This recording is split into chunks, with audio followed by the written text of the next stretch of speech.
Many seafarers enjoy the occasional drink ashore, and were permitted on board. But for some, drinking is becoming far more than occasional. And sadly, an increasing number of seafarers are turning to drugs, many of which are illegal. The result?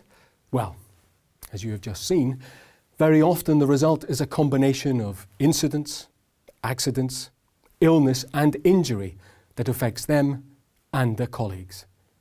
And in some cases, we are also talking about deaths.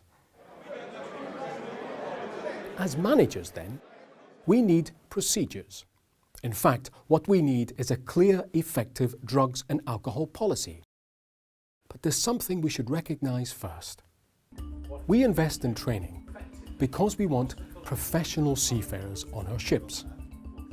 But when they come on board, they might be faced with things they hadn't considered when sitting in the classroom. The realisation that the workplace is also their home.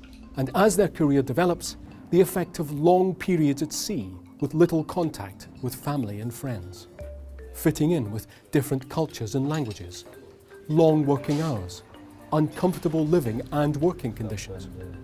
Yep. You could argue that all of that goes with the territory. It's part of everyday life at sea. But those things may also contribute to a seafarer's use of drugs and alcohol.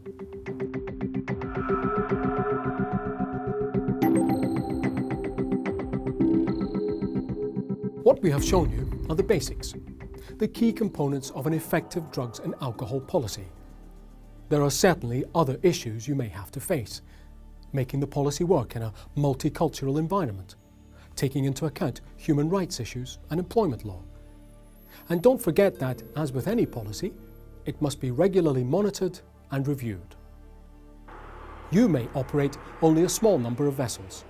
On the other hand, you may have a large fleet with thousands of staff. So for some managers, making the policy work may not always be easy. But we have the opportunity to do something about a serious and growing problem that affects every part of our industry.